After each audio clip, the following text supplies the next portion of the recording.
All right, so it is almost that time of year again. Everybody tries to get healthy and get in shape. So, uh, to be fair to a lot of you guys who have tried it and it's failed, I gotta tell you, the whole like, oh, it's your fault you didn't follow the program very well. That's very well might be it. You might have just been lazy and not did the stuff right. However, there's a big chunk of you guys that you really need the metabolic change to help.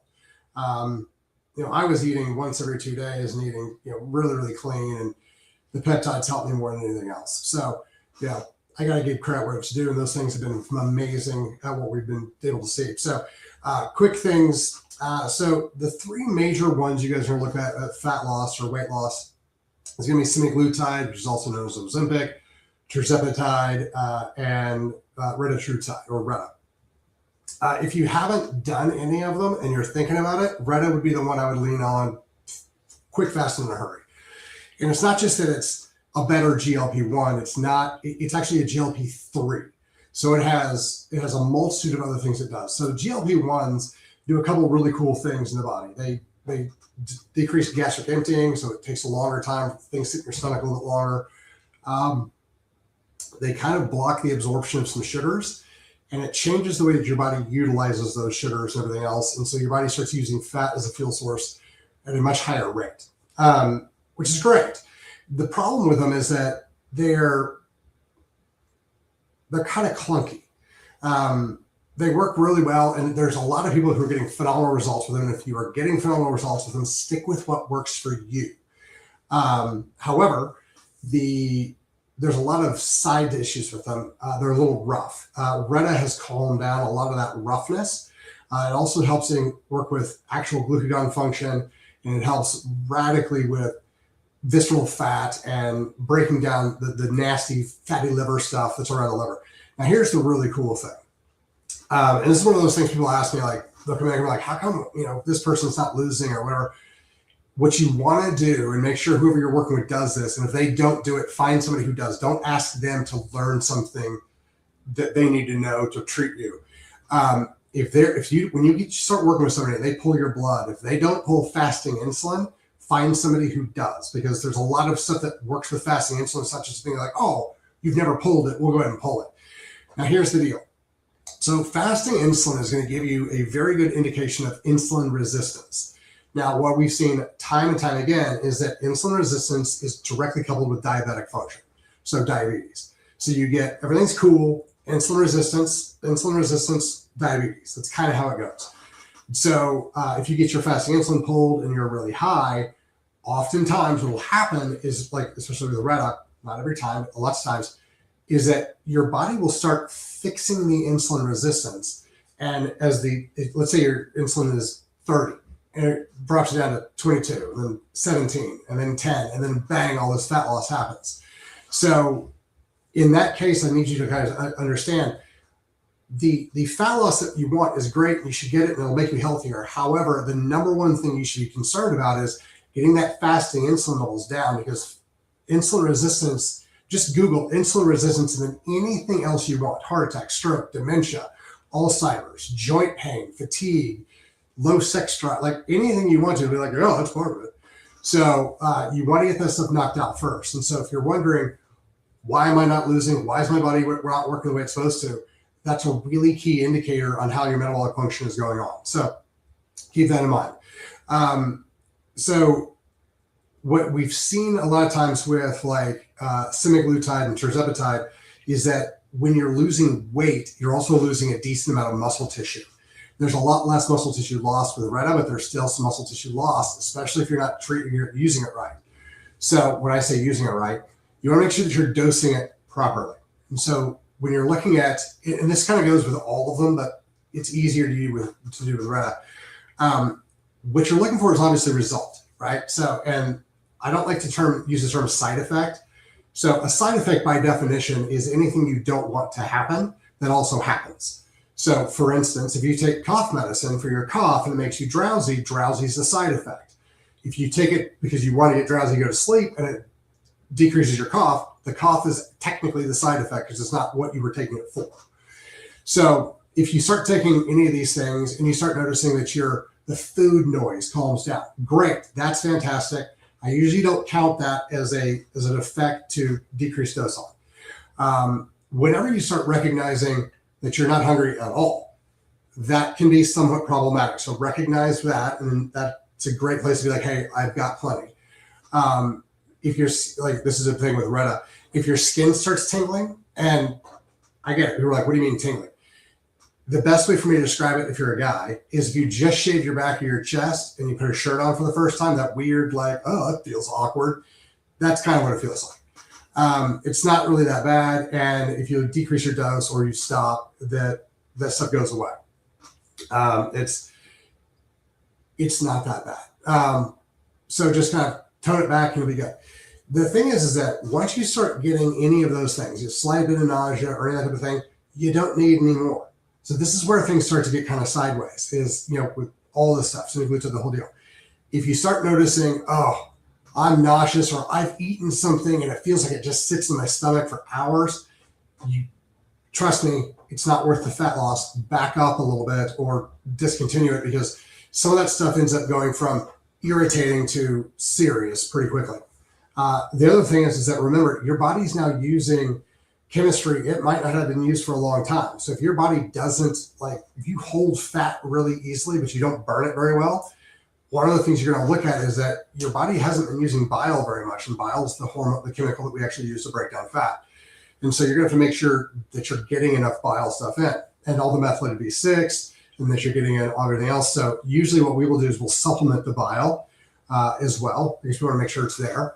And then we do a really good job of increasing methylated B6 and stuff like that to help flush everything out. Now, this is also where we start talking about gallstone issues and gallbladder problems and cholecystitis and all that type of stuff as well. So if you guys are monitoring that and you're getting those nutrients in to offset that possible problem that you didn't know you had before you have it, it can be significantly better for your health. And it's just a great idea to recognize what's going on. Now, the other thing is that the bigger thing that we got to worry about is muscle tissue loss.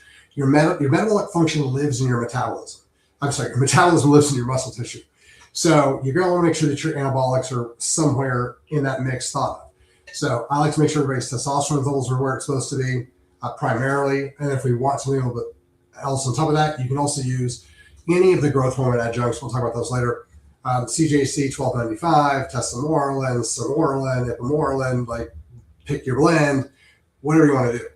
The reason for this is because you have to constantly tell your body, hey, we do actually need that muscle tissue. Don't get rid of all of it. Exercise is a big piece of this as well.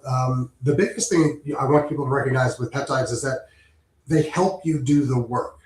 And so if you can just get some type of exercise movement going, if you can just get some type of decent dietary change going, it'll serve you really, really well in the long run. Because even if you're going to stay on some of this stuff for a long time, and there's indications now that some people probably should, you're going to want to make sure that you do the dietary and the exercise work on the other side, just to make sure everything's where it's supposed to be. The other thing that we've noticed, I've had a lot of guys do this, is they're like, I just need to lose 20 pounds. And I guess the thought's in their head that if they just lose 20 pounds, they'll be jacked as soon as they lose their 20 pounds. But then they start to realize, oh, I haven't built the muscle, so it's not there. And so that is one of the other things you guys are going to have to recognize. We've had a lot of women who either weren't working out enough or whatever, and they literally lost their ass. As they lost all the weight, they lost it in their breast, they lost it in their butt. So, keep working out, watch those sort of things. I like to use DEXA scans or human pods to manage it all through. Like, okay, is the visceral fat coming down? Good. Is the adipose tissue or the normal fat coming down? Good. Is the muscle tissue staying the same or coming up? Perfect. Because if you start seeing muscle tissue trail off, you're like, we got to do something immediately. We got to do, again, androgens, so your testosterone or your growth hormones, change your workout, add in more amino acids, like that type of thing, so that your body has the fuel source it needs to run on. This is really a big piece of why I tell people the body doesn't run on calories, because if you think it's running on calories, there's nothing you can do. But if you recognize it runs on hormones and peptides and amino acids and things like that, you can balance all that stuff. And so you're not going to lose the muscle tissue. You're not going to have a problem as you're going through these days where you're eating much less. So those are some of the things you got to kind of keep in mind. But the safety factor on these are actually pretty high, as long as you can monitor them, and you work with somebody who's kind of like, here's what you got to watch out for. And, as you go through them, you recognize, like, for instance, we've had people who've lost 20, 30 pounds, and then they're like, hey, this same kind of doses give me like, now my skin tingles and things like that. Okay, well, think about it. If you're 200 pounds and you lose 40 pounds, that's 20% of your body weight.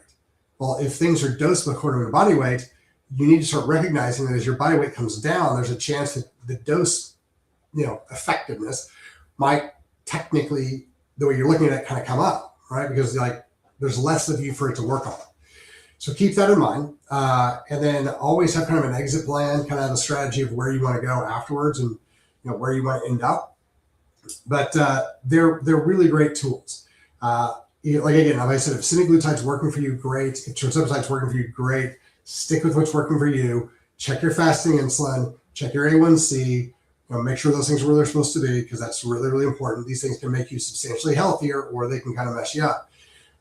If you haven't tried anything yet, though, I would highly encourage you to look at retatrutide. Red is great. The phase 3 trials on it were amazing. We haven't seen a whole lot of the issues with it. It's from what we're seeing, it's, again, they're all pretty safe, but these are a little bit easier to work with. We're having less side effects with them. So those would be kind of the places that I would start. If you guys have extra questions, then we can go through those. I can walk you through all the chemistry of the CMPK and how it all works through and how awesome it is, and the things we pair with it. Like we got a new one in called Triple Helix, which is amazing. It's MOTC, NAD, and 1,5-MAQ, which basically that last one tells your body that it doesn't need to store fat anymore and it can use it for fuel.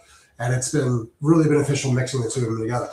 But stacking peptides is really, really cool. You just got to know, obviously, what the primary one does, what the secondary one does, and what happens with the synergistic function when you mix the two together. Because a lot of times what will end up happening is that people will get nauseous from, they'll be fine with one and fine with the other one. When you mix them together, they get nauseous, so they have secondary issues. And it's because their body is working twice as hard and they're not supporting it properly. So keep those things in mind. You don't have to work out as hard. You don't have to change your diet as much. And you've got grace periods in there to start kind of playing with a little bit.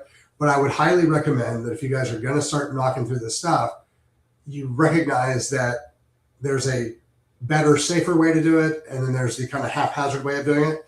I wouldn't do it the haphazard way. Work with somebody who knows what they're doing. Get your blood pulled ahead of time.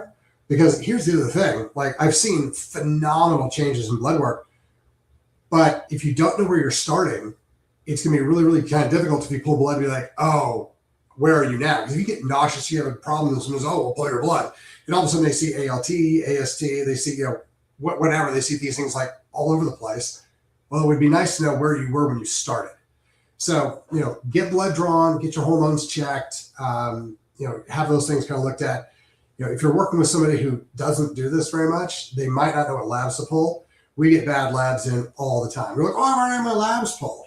Like, it's a lot of stuff. Well, a CBC and a CMP looks like a lot of stuff, and it gives decent information, but it doesn't give you all the metabolic function that you actually need. So you need your hormones pulled. You specifically need fasting insulin pulled. But those are some of the things to start with. So if you guys are looking at doing it, go ahead and just, like I said, jump in, but work with somebody who's been doing this, who's used them themselves, who've used them with a bunch of people, because otherwise you might end up with results you don't really like. So anyway, they're fantastic and they can be safe. So try them out. You guys have a fantastic day. Thanks for your time.